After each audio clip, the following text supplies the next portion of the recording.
And we're live. Welcome. We're live. Welcome, welcome, welcome. Here again.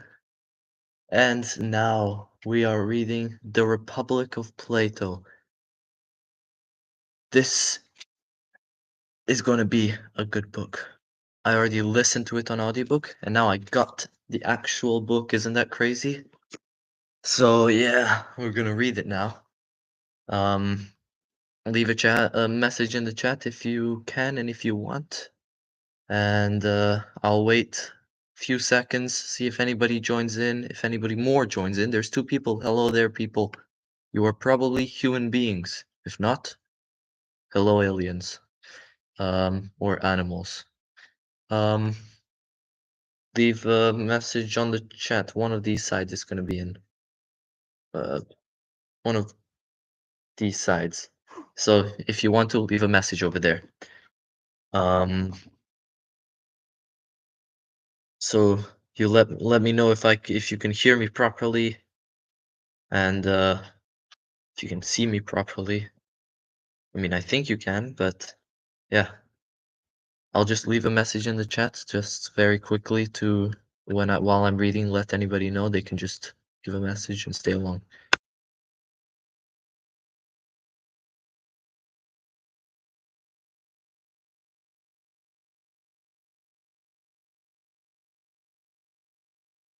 Respond on. Okay.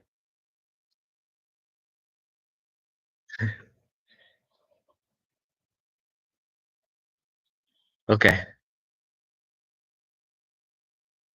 Let's begin with the Republic of Plato. So the introduction isn't actually part of the book, this introduction, because it's not written by Plato. That's just an introduction of the person who made this copy of the book.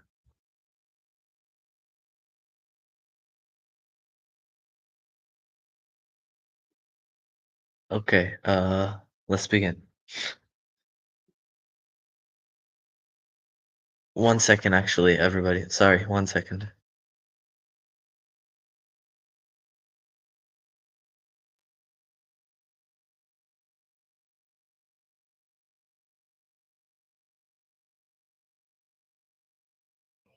Okay, let's begin.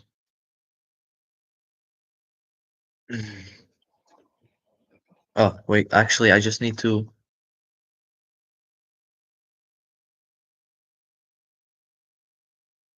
Okay, now let's begin. The Republic of Plato, first book, book 1. I went down yesterday to Piraeum, Piraeum from Glauco, the son of Aristo, to pay my devotion to the goddess, and the desirous, at the same time, to observe in what manner they would celebrate the festival, as they were now to do it for the first time. The procession of our own countrymen seemed to me to be indeed beautiful, yet that of the Thracians seemed to be appeared no less proper. After we had paid our devotion and seen the solemnity, we were on our way to the city, when Polemarchus, Polemarchus, the son of Silaphus, observed us at this distance hurrying home, ordered his boy to run and desire us to wait for him. And the boy taking my robe behind, said, Polemarchus says he desires you to wait.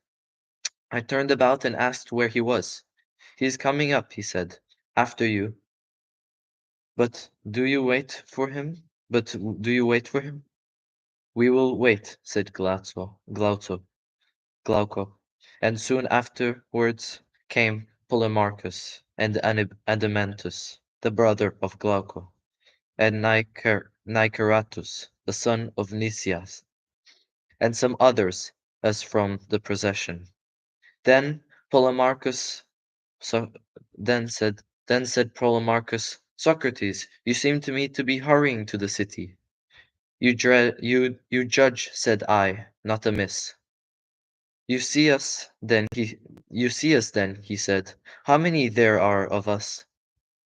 Why why do I why why do I not? Therefore now you must either be stronger than these, or you must stay here. Is there not, said I, one way still remaining? May we not persuade you that you must let us go?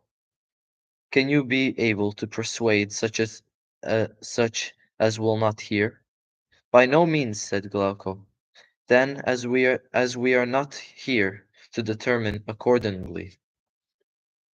But you do not know, said Adeimantus, that there is to be an illumination in the evening of the horseback to the goddess. On horseback, said I. That is new. Are they to have torches and to give them to one another, contending each other with their horses? Or how do you mean? Just so, replied Polemarchus, and besides, they will perform a nocturnal solemnity worth seeing. For we shall rise after supper and see the nocturnal festival, and shall be there with many of the youth, and converse together. But do you stay and do not do otherwise? It seems proper, then, said Glauco, we should stay. Nay, if it seems so, said I, we ought to do it.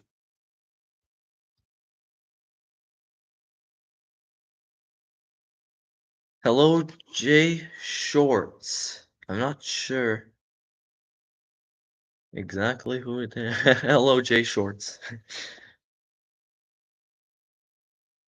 We went home, therefore, to Polemarchus's house, and there we found both Lysias and Euthydemus, brothers of Polemarchus, likewise Thrasymachus and Chalcedonian, and Charmantides, and the Paeonian, and Cleitopho, the son of Aristomenes.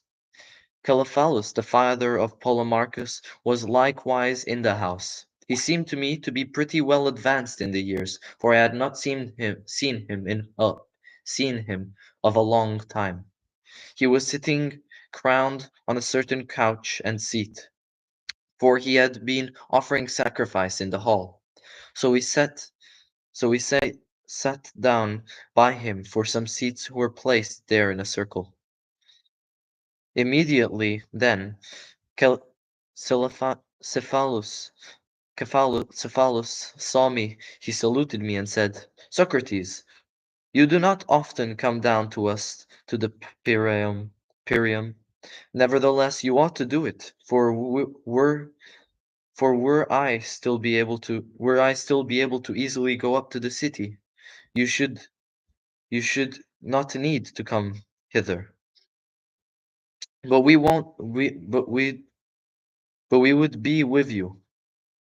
But now you should come hither more frequently, for I assure you that, with relation to myself, as the pleasures respecting the body become insipid, the desire and pleasure of conversation increase. Do not fail, then, to make a party often with these youths, and come hither to us as to your friends and old acquaintance. And truly, and truly, said I, Cephalus, I take pleasure in conversing with those who are well advanced in years, for it appears to me proper that we learn from them as from persons who have gone before us, what the road is which it is likely we have to travel, whether rough and difficult or plain and easy. And I would gladly learn from you, as you are now arrived at the time of life which the poets call the threshold of old age. What your opinion of it, what what your opinion of it is, whether you look on it as the most grievous part of life, or what you think of it? And I will tell you, Socrates, said he, what is really my opinion. For we frequently meet together in one place, several of us, who are of the same age, observing the old proverb. Now most of us, when assembled, lament their estate, when they feel a want of the pleasures of youth, and resembrance to call to their remembrance the pleasures of love, those of drinking and feasting, and some others asking for these, and they express indignation, as if they were bereaved of some mighty things. In those days, they say, they lived well, but now they do not live at all. Some of them, too, bemoan the contempt which old age meets with from their acquaintance, and on this account also they lament old age, which is often to them the cause of so many ills.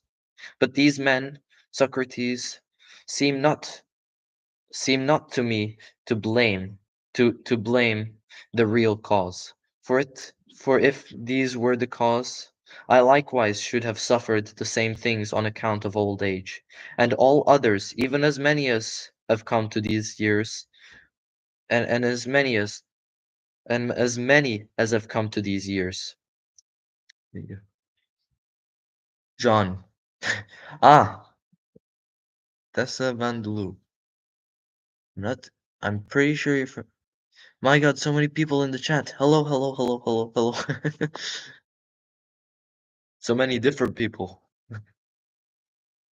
Hello, always a pleasure. Pleasure. Yes, welcome back. You weren't here for the last live meeting I did like 20 minutes ago, but it's okay. You're here now for the beginning of this great book. Whereas I have met with several who are not thus affected, and particularly was once with Sophocles, the poet, when he was asked by one, how, said he, Sophocles, are you affected towards the pleasures of love? Are you still able to enjoy them? Sophocles, friend, replied with he most gladly indeed. Sorry. Softly, softly, friend, replied he, most gladly indeed. Most gladly indeed have I escaped from these pleasures, as from some furious and savage master. He seemed to me to speak well at that time, and no less so now. For certainly there is in old age a deal of peace and freedom from such things. For when the appetites cease to be vehement, vehement to be cease to be vehement, and are become easy. What Sophocles said certainly happens. We are delivered from very many and those too furious masters.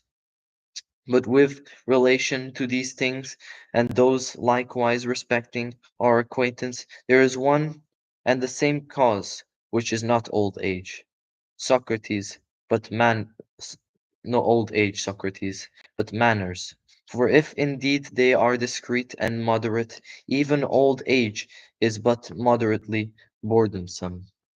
If not, both old age, Socrates, and youth are grievous to such. Being delighted to hear him say these things, and wanting him to discourse further, I urged him, and said, I fancy Cephalus,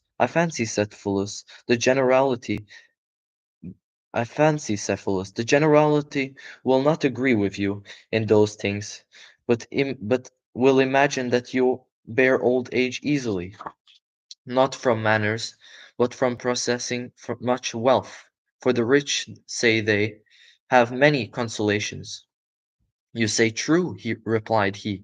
They do not agree with me, and there is something in what they say. But however, not so much as they imagine.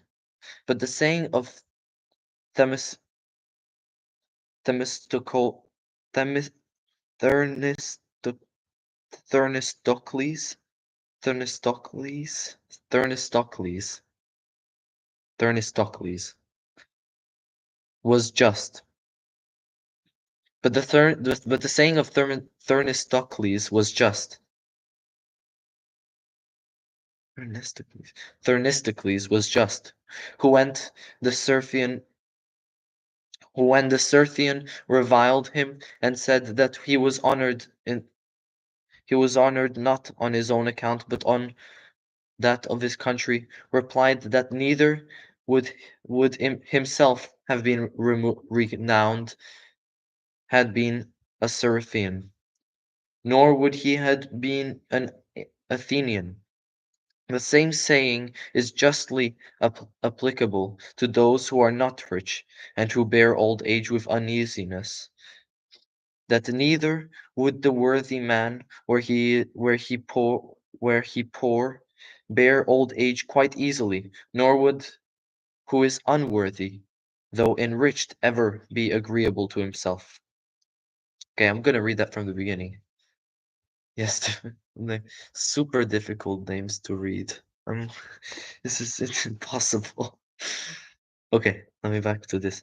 The same the same saying is justly applicable to those who are not rich and who bear old age with uneasiness, that neither the worthy man, were he poor, bear old age quite easily, nor would he who is unworthy, but though enriched, ever be agreeable to himself.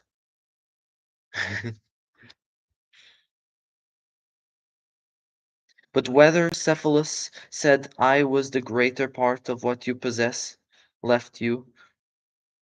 So, but whether Cephalus, said I, was the greater part of what you possess, what you possess left you, or have you acquired it? Somewhat, Socrates, replied he. I have somewhat, Socrates, replied he. I have acquired. As to money getting, I am in a medium between my grandfather and my father. For my grandfather of the same name with me, who has who has left almost as much substance as I possess at the present, made it many times as much again. But my father, L- Lysanias, made it yet less than it is now. I am satisfied if I leave my sons here no less, but some little more than I received. I ask you, said I, for this reason, because you seem to me to love riches moderately, and those generally do so who have not acquired it. But those who have acquired them are doubtably fond of them. For as the poets love their own poems, and as parents love their children, in the same manner those who have enriched themselves value their riches as a work of their own, as well as for the utilities they afford, for which riches are valued by others. You say true, replied he. It is entirely so, said I. But further tell me this. What do you imagine is the greatest good derived from the possessions of much sorry. But further tell me this. What do you imagine is the greatest good derived from uh, i- imagine.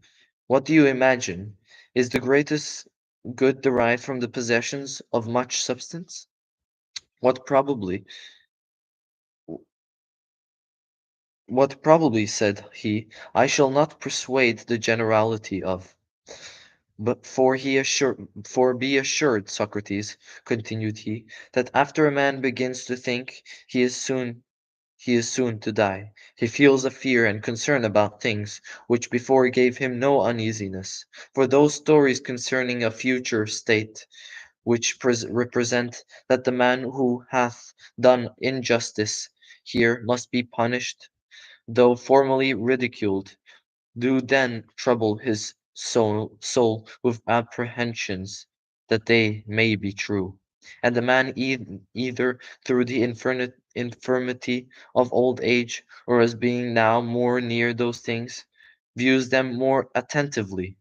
He becomes therefore full of suspicion and dread, and considers and reviews whether he hath in any thing injured anyone.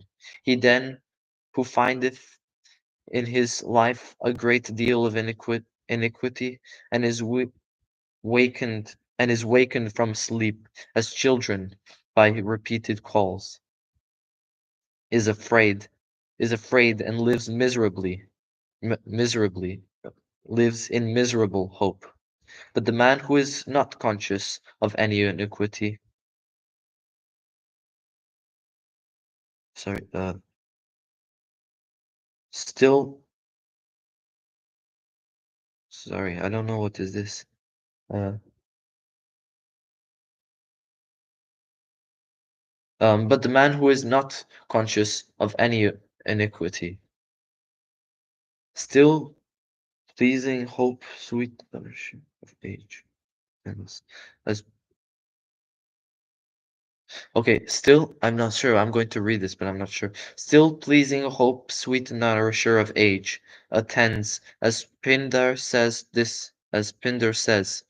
this Socrates he hath beautifully expressed. What what whoever lives of a life of justice and holiness. Sweet hope, the nourisher of age, is heart. The lighting with him lives, which most of all governs the many veering thoughts of man. I think this is like a little thing from Plato they put in between.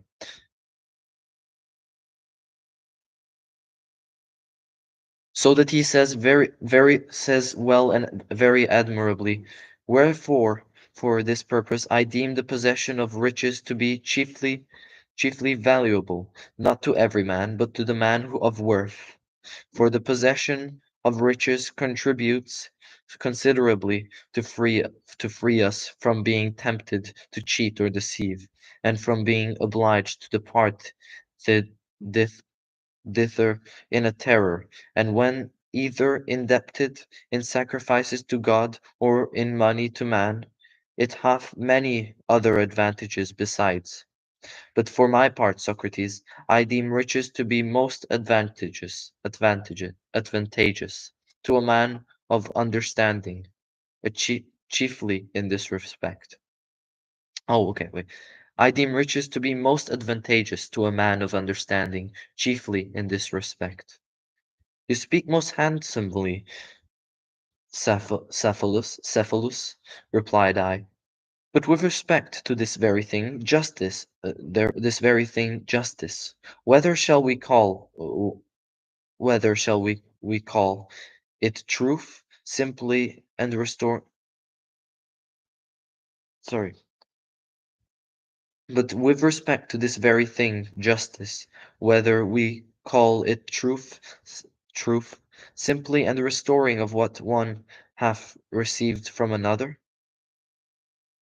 Oh wait, but I have to repeat this again.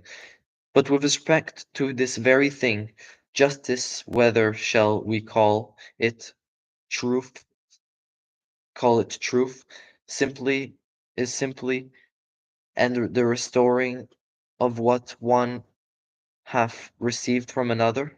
Or shall we say that the very same things may sometimes be done justly, and sometimes unjustly?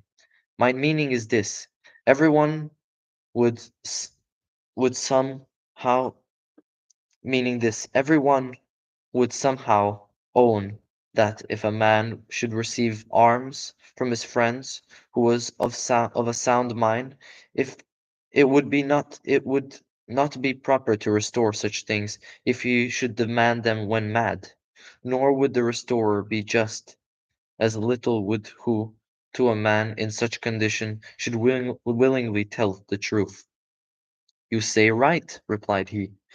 This this then, to speak the truth and restore what this then to speak the truth and restore what hath received is not the definition of justice? It is not, Socrates, replied Polemarchus, if at least we may give any credit to Simonides.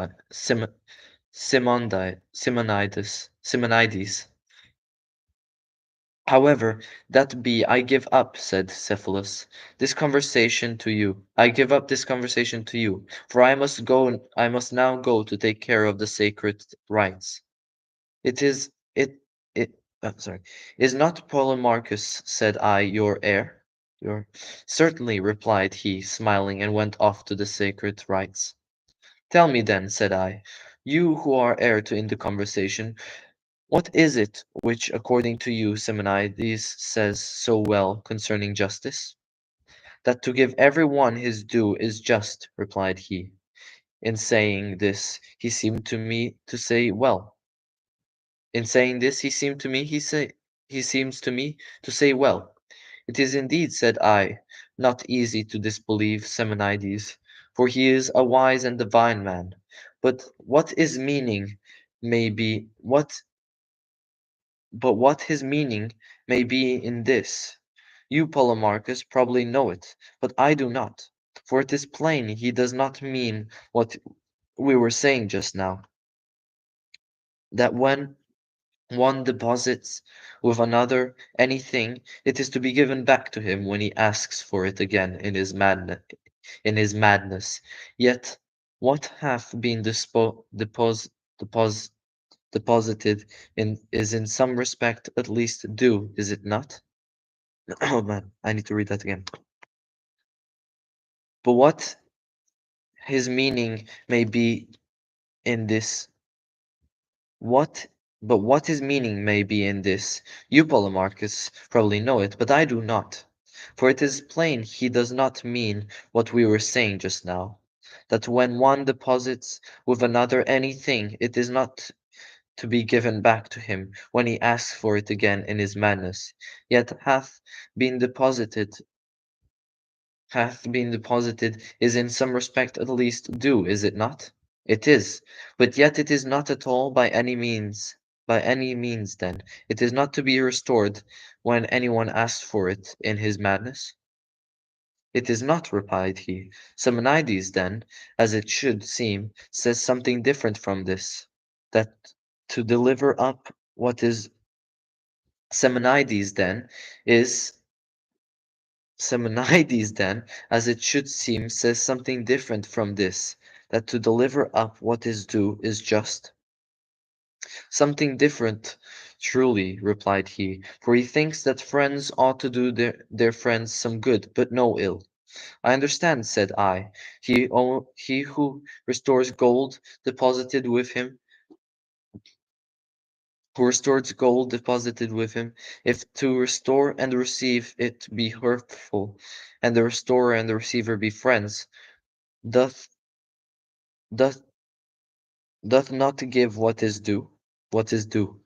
Is is not this what you allege Simonides said? Surely. But but what are but what are we given to our enemies? Are we to give to our are we to give our enemies too what may chance to be due to them? By all means, replied he. What is due to them and from an enemy to an enemy there is due. I imagine what is fitting, that is some evil. I didn't get that. By all means, replied he, what is due to them, and from an enemy to an enemy there is due. By all means, replied he, what is due to them. By all means, he said, what is due to them, and from an enemy to an enemy there is due. I imagine what is fitting that what is fitting, that is some evil. Okay. Simonides then, as it should seem, replied, I expressed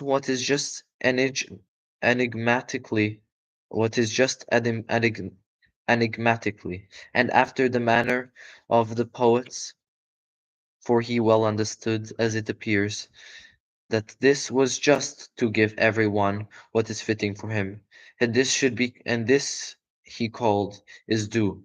But what he said is your opinion?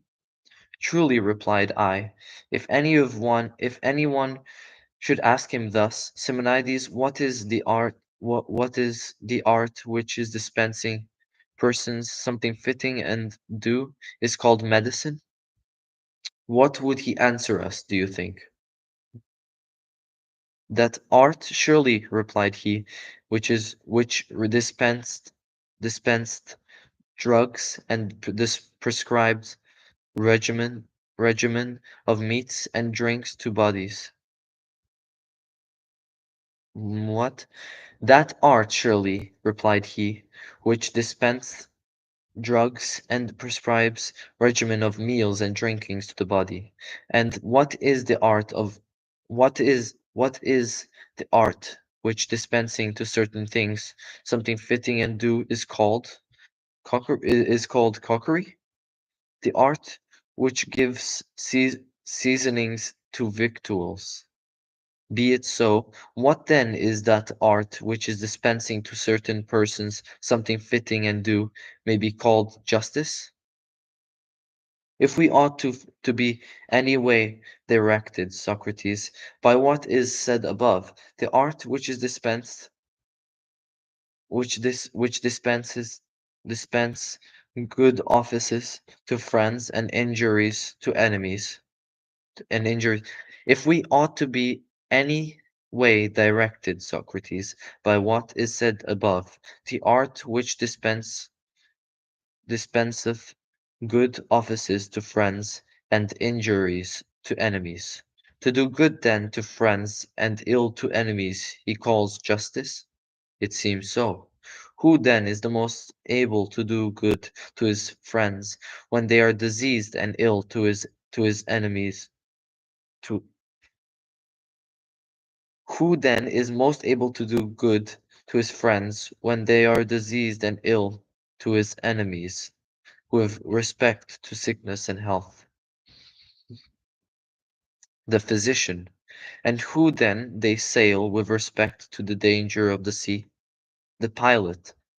But as but as to the just man, in what business and with respect to what action is he most able to serve his friends and to harm his enemies?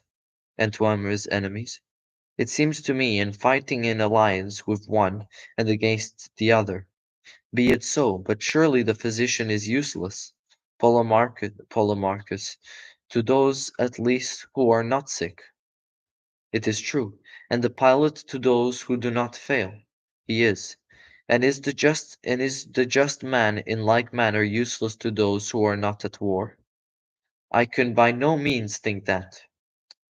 Justice, then, is useful likewise in time of peace. It is. And so is agriculture, is it not? It is. Towards the possession of grain, certainly. And is not shoemaking likewise useful? It is. Towards the possession of shoes, you will say, I imagine, certainly. But what now? For those for the use of or possession of what would you say that justice were useful in times of peace? For corp for co-partnerships, Socrates. You call co-partnerships joint companies, or what else? Joint companies, certainly. Whether then is the just man or dice player a good and useful co-partner for playing at dice? The dice the Whether, then, is the just man or the dice player a good useful co-partner for playing at dice? The dice player. But in laying of titles or stones, is the just man a more useful and better partner than the mason? By no means. In what Sorry, I'm going to check the chat. I didn't get a notification for this reading. I actually did another reading before, so if you want after this, check it out. The chapter of people's roles in society, especially the part about the musicians, is super interesting. That is more further, right? That's towards the end of the book, I'm pretty sure. Right? Yeah. Okay. Love this book. Yeah, it's good. I listened to it, most of it, not all the way, most of it, but listened to it on audiobook. Now I'm reading it. I got the book. Okay. You call co-partner. Okay, wait, no, sorry. In w- in what joint company now is the just man a better co-partner than the harper, as the harper is better than the just man for touching the strings of a harp? In a partnership about money, as I imagine. And yet it is likely, Polemarchus, that with regard to making use of money, when it is necessary jointly to buy or sell a horse, the jockey, as I imagine, is then the better co-partner, is he not? He would appear so. Then with respect to a ship, the shipwright, or the ship, and with respect to a ship, the shipwright or shipmaster, it would seem it would seem so.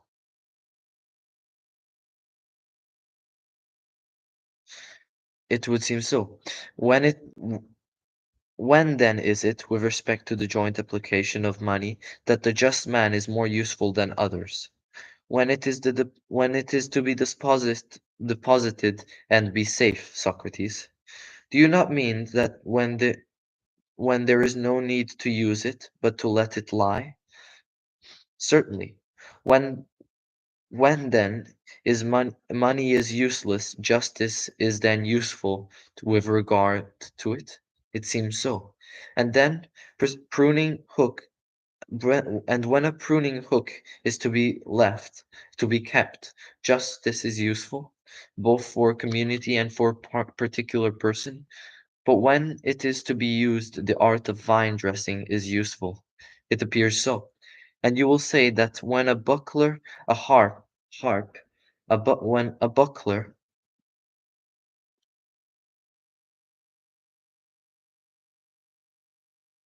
and you will say that when a buckler, a harp is to be kept and not to be used, then justice is useful.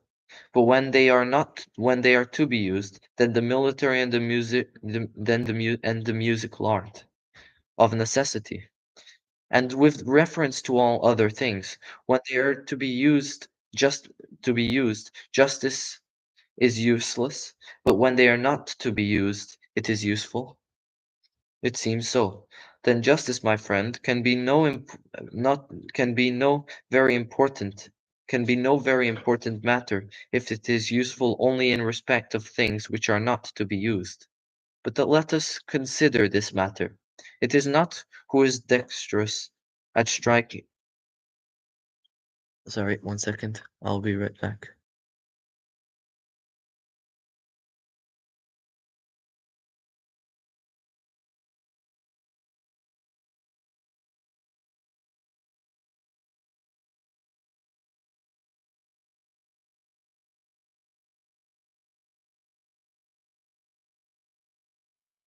So, forgive me. One sec. I just had to took some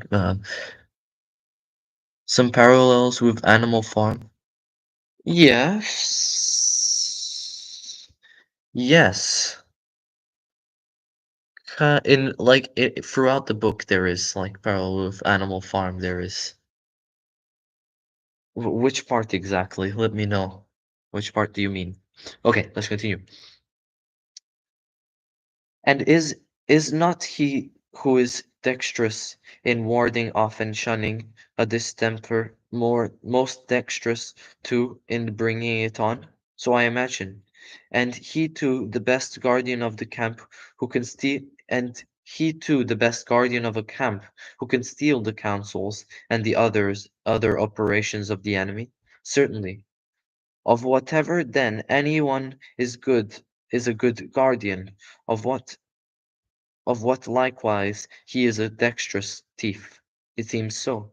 If therefore the just man can be dexterous in guarding money, he is dexterous likewise in stealing. So it would appear, said he, from this reasoning.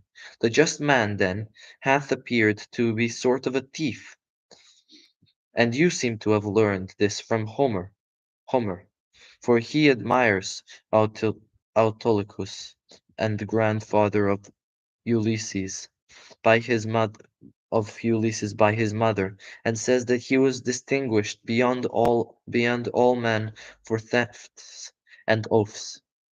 It seems then, according to you, and according to Homer and Simonides, that justice is a sort of thieving for the profit, indeed, of friends and for the hurt of enemies. Did not you say so? No, by no means, nor indeed any longer do I know any longer do I know any longer what I said. Yet I still think that justice profits friends and hurts enemies.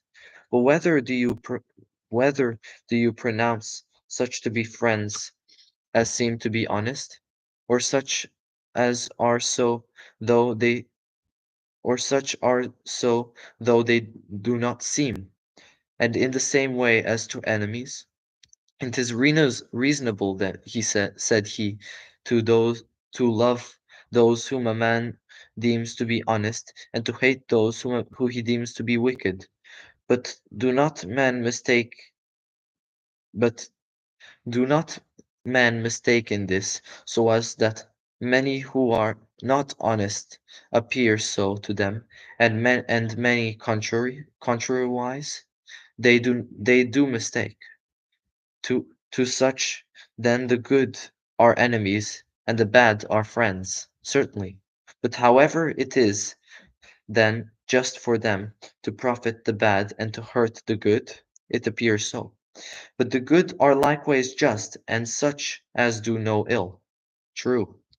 But according to your speech, it is just to do ill to those who do no ill. But by no means, Socrates, replied he, for the speech seems to be wicked. It is just then, said I, to hurt the unjust and to profit the just. This speech appears more handsome than the other.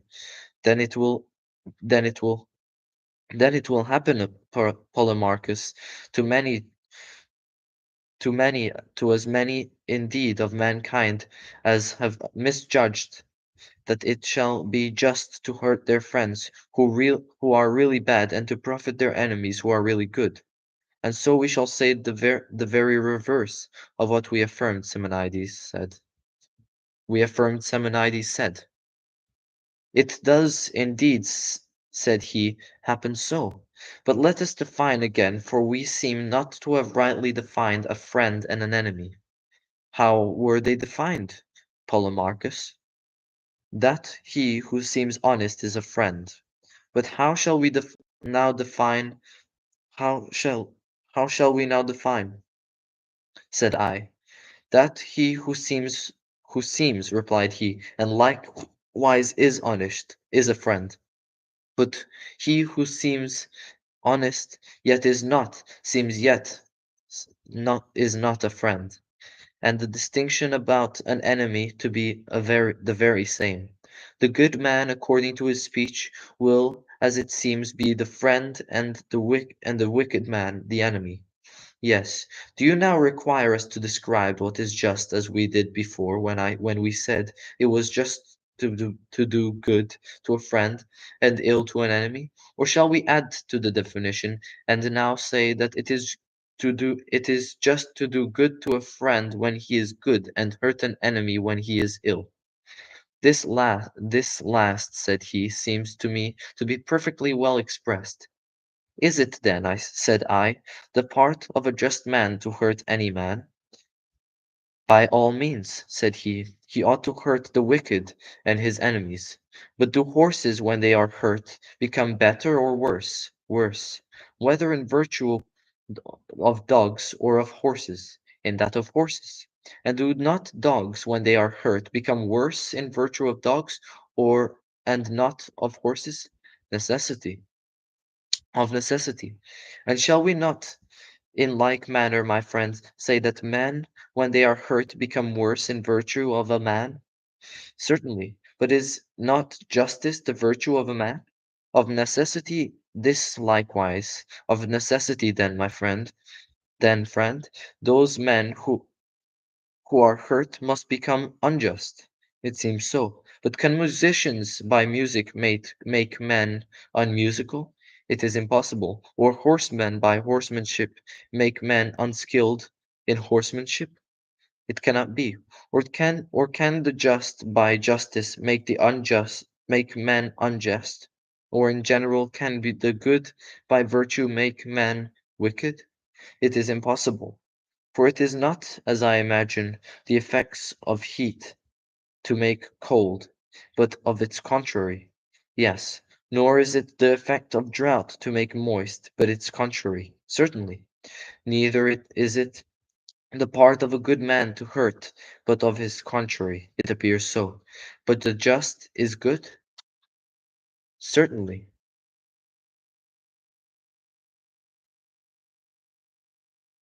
Some, let me just check the chat. Okay, nothing there. Sorry, this light is pretty bright. I have this kind of so it's right in my eyes. Okay, back to it. Neither then is it the part of a just man, Polemarchus, to hurt either friend or any other, but the part of his contrary, the unjust man. In all respects, he said, you seem to me, Socrates, to say true. If then anyone says that it is just to give everyone his due, and thinks this with himself, that hurt is due to enemies from a just man, and profit to his friends, he was not wise who said so, for he spoke not the truth. For it hath no, for it hath no, it, for it, for it hath nowhere appeared to us that any just man who hurts anyone. I agree, said he. It was a great part. I can hear.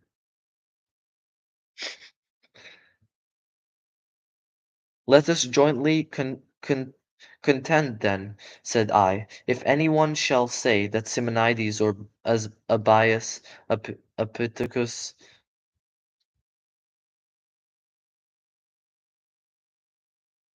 sorry, if anyone shall say that Simonides, Abias, Epictetus said so, or any other of those wise and happy men, I am ready, said he, to join in the fight.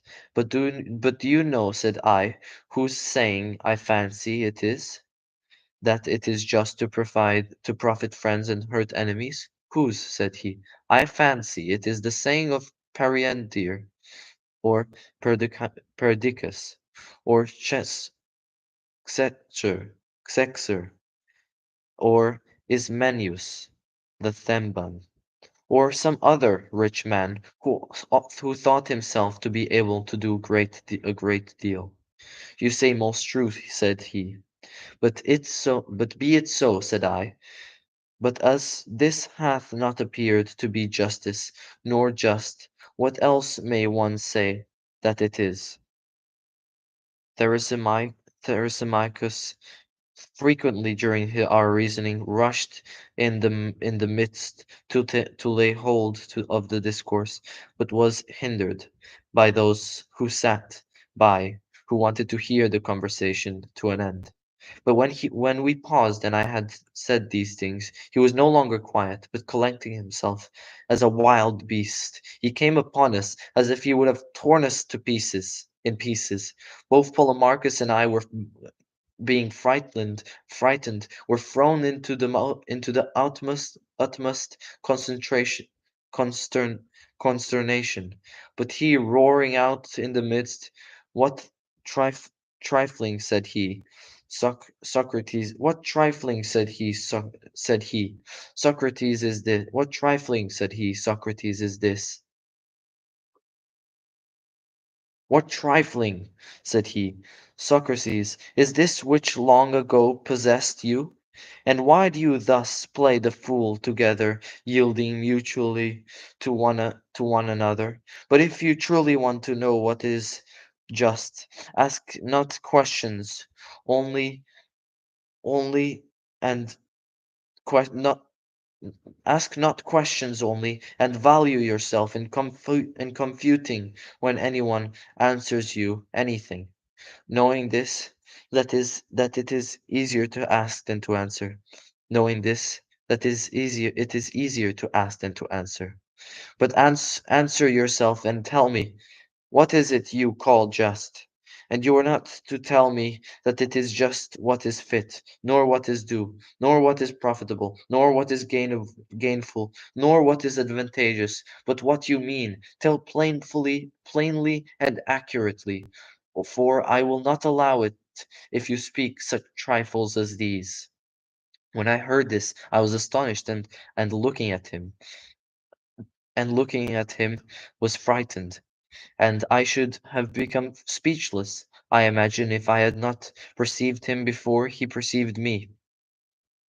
But I observed him first, when he began to grow fierce at our reasoning, so that I was now able to answer him, and said, trembling, Theresiamachus, Theresiamachus, Theresy, Theresymachus, be not hard on us, for if we mistake in our inquiries, Polemarchus and I, be well assured that we mistake unwittingly. For think not that in searching for gold we should ever wittingly yield to one another in the search, and mar the finding it, but that searching for justice and an affair far more valuable than a great deal of gold, we should yet foolishly yield to each other, and friend, not labor, friend, with the utmost ardor, that we may discover what it really is. But I am afraid we are not able to discover it. It is more reasonable then that we be pitied than be used hardly by you, who are men of ability. Having heard this, he laughed out loud in a very coarse manner, and said, By Hercules! This is Socrates' wonted irony. This I both knew and foretold to these here, that you never incline to answer if any one asks you anything. You are a wise man, therefore, the, ther, Theresa, you are a wise man, therefore, Theresiamachus, said I, for you knew well that if you asked anyone how many is 12, and when you ask should tell him before, you are not, uh, you are not friend, to tell me that 12 is twice 6, nor that it is 3 times 4, nor that it is 4 times 3. For I will not admit it if you trifle in such manner. I fancy it is plain to you, and no man would answer one asking in such a way. But if he should say to you, Wonderful Theresiamachus, how do you mean? May I answer in none of those ways you have told me, not even though the real and true answer happen to be one of them, but I am to say something else than the truth. Or is it you, or how is it you mean? What would you say to him in answer to these things? Sorry,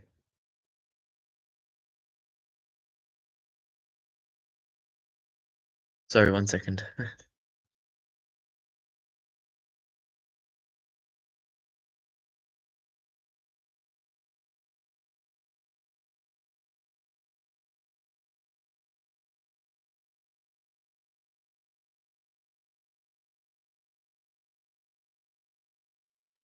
Degeneration of state from aristocracy to tyranny.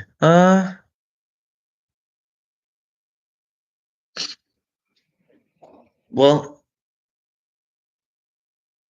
from what I saw from Plato, it doesn't exact what I've listened from Plato. That isn't exactly what he means, because it says democracy to tyranny, oligarchy to democracy to tyranny is what Plato says, and he says that from what I've learned. I'm not like predicting or anything like that. I'm just saying what I learned from him. Uh, he says that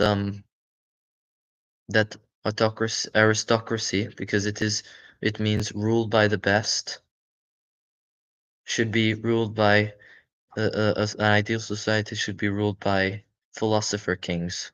who are the wise and who are able to who know how to rule. So it's there's di- there's different with like I think that right? I think that not most aristocracies in the world that have ever been aren't really aristocracies. They are theoro theo theocracies, which are ruled by religion, not by the wise person, because most of them are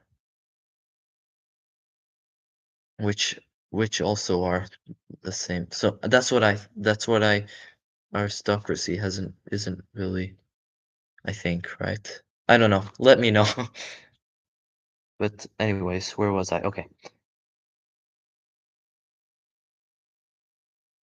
What would you say to him in answer to these things? If they were alike, I should give an answer. But how are they alike? Nothing hinders it, said I.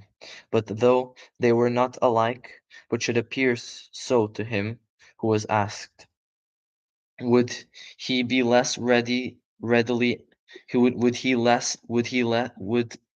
the less readily answer what appeared to him whether we forbade him or not? Okay, we'll stop there. We'll go back a little bit on the next time because I need to go now. It's been an hour. This was a great reading, I think. I think we went through this fast. We read, oh, okay, we didn't actually read that much, but we read 14 pages in an hour. I tried to take it slow because at the beginning it was kind of hard, but I kind of got used to it. But I'll maybe tomorrow or day after. I don't know about day after, but maybe tomorrow I'll be back to the Republic of Plato again. And yeah, leave a message in the chat if you want. Say anything you want, and I'll respond to you now because we're finishing now. There are 6 people watching. Oh my god, this place is packed compared to what we normally have. But yeah, let me know if you enjoyed the reading. I hope you have. No messages in the chat. Okay then. Um, back from page 14, I'm gonna put a pencil over here like this so I know where I was. For the next reading, I have this over here to know where I was. But yeah, leave a message in the chat how you liked it, if you did. And yeah, see you next time. Have a great night. Goodbye.